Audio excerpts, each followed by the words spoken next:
You have bewitched me, body and soul, and I love, and love, and love you. Mary, please.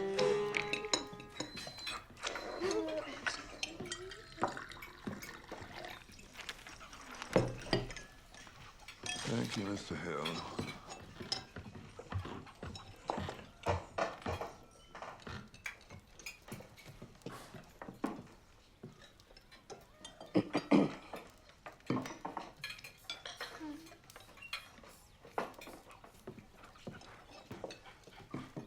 Mrs. Bennet, I was hoping, if it would not trouble you, that I might solicit a private audience with Miss Elizabeth in the course of the morning. Oh, yes, certainly. Lizzie will be very happy indeed. Everyone out. Mr. Collins would like a private audience with your sister. No, wait, please, I beg you, Mr. Collins can have nothing to say to me that anybody need not hear. No nonsense, Lizzie. I desire you will stay where you are. Everyone else to the drawing room. Mr. Bennet? But... Now? Jane. Jane. Jane.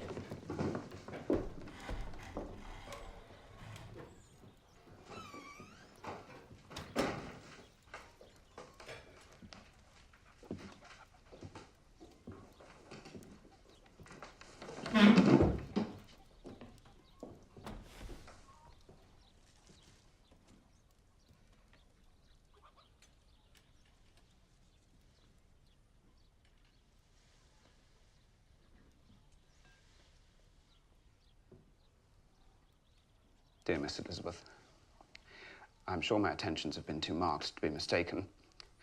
Almost as soon as I entered the house, I singled you out as the companion of my future life. But before I am run away with my feelings, perhaps I may state my reasons for marrying. Firstly, that it is the duty of a clergyman to set the example of matrimony in his parish. Secondly, that I am convinced it will add greatly to my happiness. And thirdly, that it is at the urging of my esteemed patroness, Lady Catherine, that I select a wife. My object in coming to Longbourn was to choose such a one from among Mr. Bennet's daughters, for I am to inherit the estate, and such an alliance will surely suit everyone. And now, nothing remains but for me to assure you in the most animated language of the violence of my affection. Mr. Collins! And that no reproach on the subject of fortune will cross my lips once we're married. You are too hasty, sir. You forget that I have given no answer. I must add that Lady Catherine will thoroughly approve when I speak to her of your modesty, economy, and other amiable qualities. Sir, I am honoured by your proposal, but I regret that I must decline it. I know ladies don't seek to seem too eager. Mr. Collins, I am perfectly serious. You could not make me happy, and I'm convinced I'm the last woman in the world who could make you happy. I flatter myself, cousin, that your refusal is merely a natural delicacy. Besides, you should take into account that despite your manifold attractions, it's by no means certain that another offer of marriage may ever be made to you. Mr. Collins! So I must conclude that you simply seek to increase my love by suspense. Sir. According to the usual practice of elegant females. Sir. I am not the sort of female to torment a respectable man. Please understand me. I cannot accept you.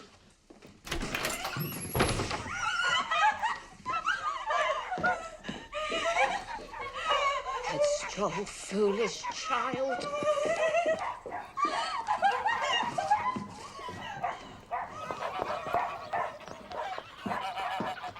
Don't worry, Mr. Collins. We'll have this little hiccup dealt with immediately. Lizzie!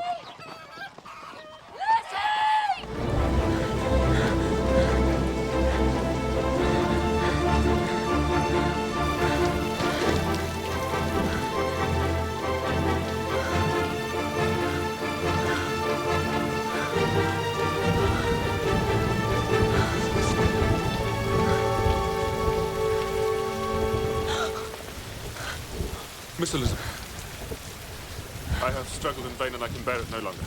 These past months have been a torment. I came to Rosings with the single object of seeing you. I had to see you. I have fought against my better judgment, my family's expectation, the inferiority of your birth, my rank and circumstance, all these things, and I'm willing to put them aside and ask you to end my agony. I don't understand. I love you. Most ardently. Please do me the honor of accepting my hand. Sir, I appreciate the struggle you have been through, and I am very sorry to have caused you pain.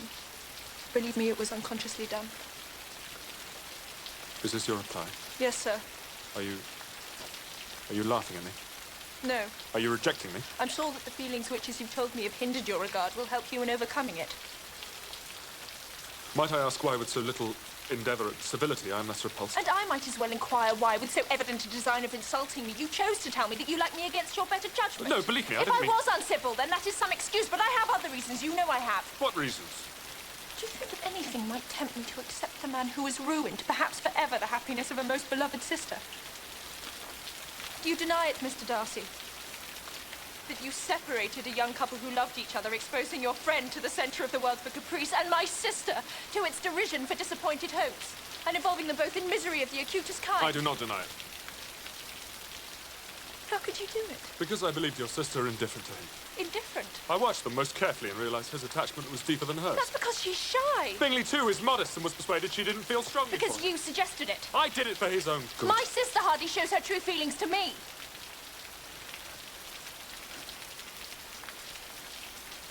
I suppose you suspect that his fortune had some No, bearing I on the wouldn't do matter. your sister the dishonour, though it was suggested. What was? It was made perfectly clear that an advantageous marriage... Did my sister give that impression? No. No, there was, however, I have to admit, the matter of your family. Our want of connection. Mr Bingley didn't seem to vex No, it was himself more about than that. How, sir? It was the lack of propriety shown by your mother, your 3 younger sisters, even on occasion your father. Forgive me. You and your sister I must exclude from this.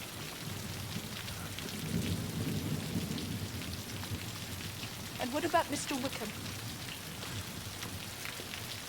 Mr Wickham, What excuse can you give for your behaviour towards him? you take an eager interest in that gentleman's He concerns. told me of his misfortunes. Oh, yes, his misfortunes have been very great indeed. You ruin his chances, and yet you treat him with sarcasm. So this is your opinion of me. Thank you for explaining so fully. Perhaps these offences might have been overlooked had not your pride been hurt by my pride? honesty in admitting scruples about our relationship. Could you expect me to rejoice in the inferiority of your circumstances? And those are the words of a gentleman. From the first moment I met you, your arrogance and conceit, your selfish disdain for the feelings of others, made me realise that you were the last man in the world I could ever be prevailed upon to marry.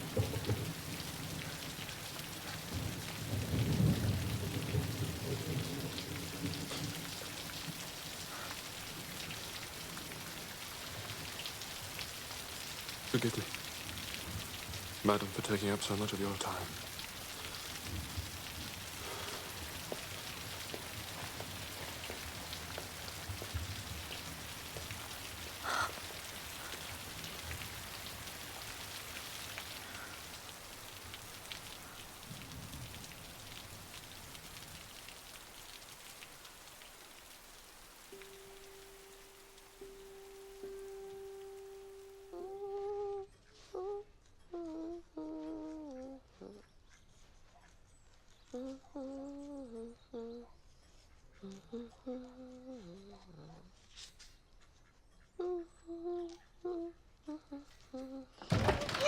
He's at the door.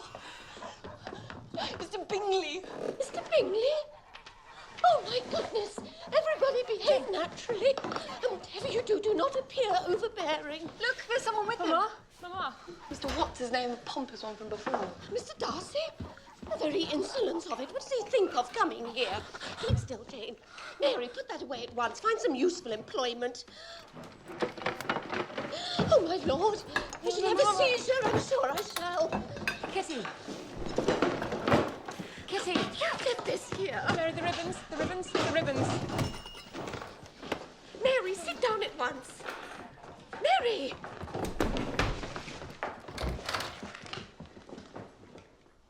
Mr Darcy and Mr Bingley, ma'am.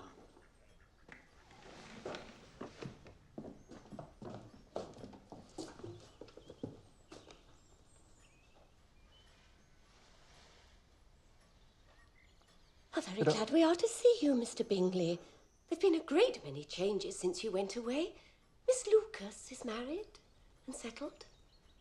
And one of my own daughters, too. You will have seen it in the papers, though it was not put in as it ought to have been. Very short. Nothing about her family. Yes, I did hear of it. I offer my congratulations. But it is very hard to have my Lydia taken away from me. Mr Wickham has been transferred to Newcastle, wherever that is. Do you hope to stay long in the country, Mr Bingley? Just a few weeks. For the shooting. Oh, when you have killed all your own birds, Mr Bingley, I beg you will come here and shoot as many as you please. Thank you. Mr Bennet will be vastly happy to oblige you, and will save all the best of the coveys for you. Excellent. Are you well, Mr Darcy? Quite well, thank you. I hope that the weather stays fine for your sport. I return to town tomorrow. So soon? My Jane looks well. Does she not? Does indeed.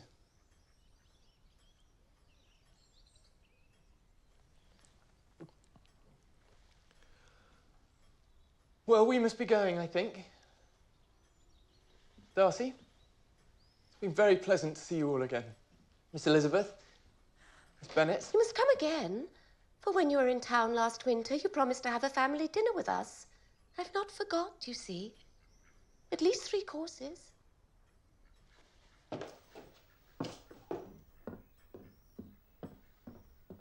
Excuse me.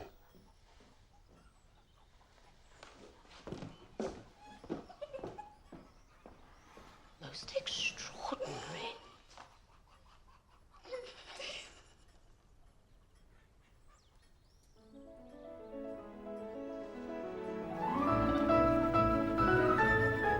We were going to walk in, and she was going to say, sit down now. No. So, I feel...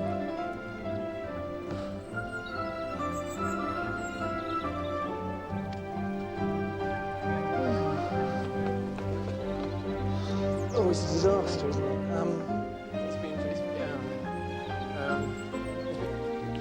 Miss Bennet. Mr Bingley? I just go in and I'll just say it. Straight to exactly.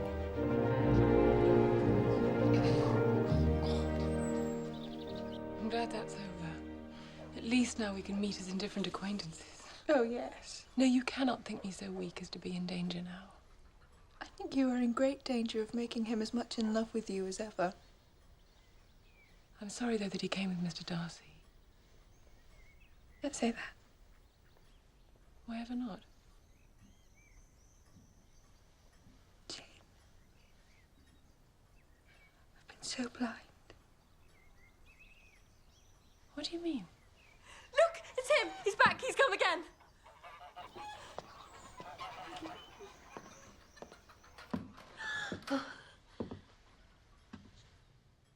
I know this is all very untoward, but I would like to request the privilege of speaking to Miss Bennet.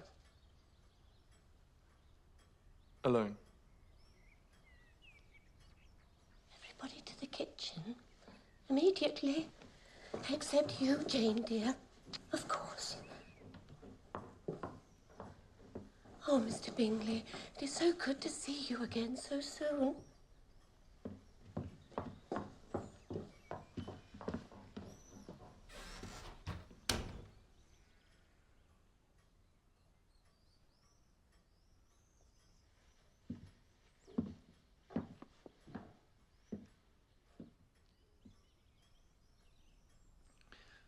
First, I must tell you I've been the most unmitigated and comprehensive ass.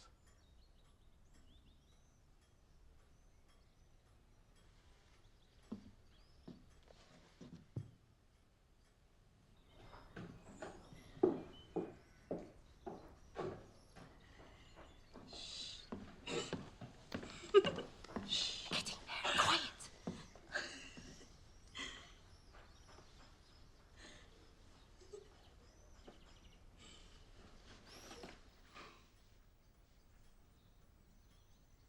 Yes. 1,000 times, yes. Thank the Lord for that. I thought it would never happen.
couldn't sleep. Nor I. My aunt. Yes, she was here. How can I ever make amends for such behavior? After what you have done for Lydia, and I suspect for Jane also, it is I who should be making amends. You must know. Surely you must know it was all for you. You are too generous to trifle with me. I believe you spoke with my aunt last night, and it has taught me to hope, as I'd scarcely allowed myself before. If your feelings are still what they were last April, tell me so at once. My affections and wishes have not changed. But one word from you will silence me forever.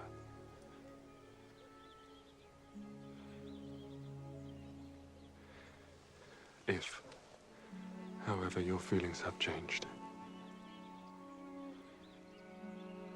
I would have to tell you. You have bewitched me, body and soul, and I love, and love, and love you. And never wish to be parted from you from this day on.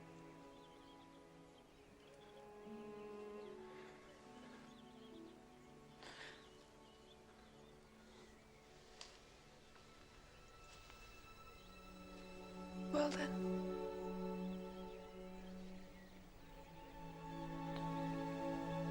Your hands are cold.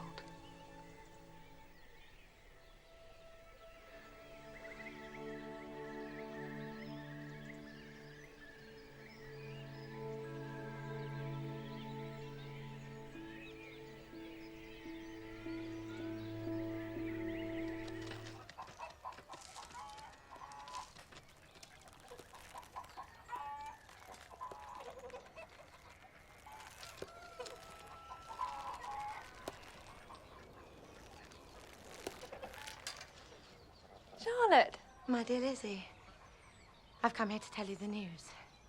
Mr. Collins and I are engaged. Engaged? Yes.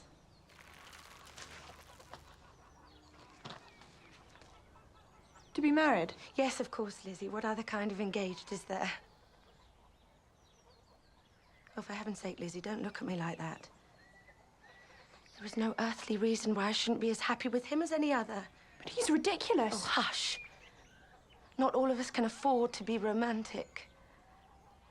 I've been offered a comfortable home and protection. There's a lot to be thankful for. Charlotte.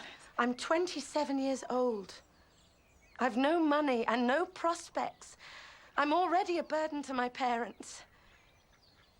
And I'm frightened. So don't judge me, Lizzie. Don't you dare judge me.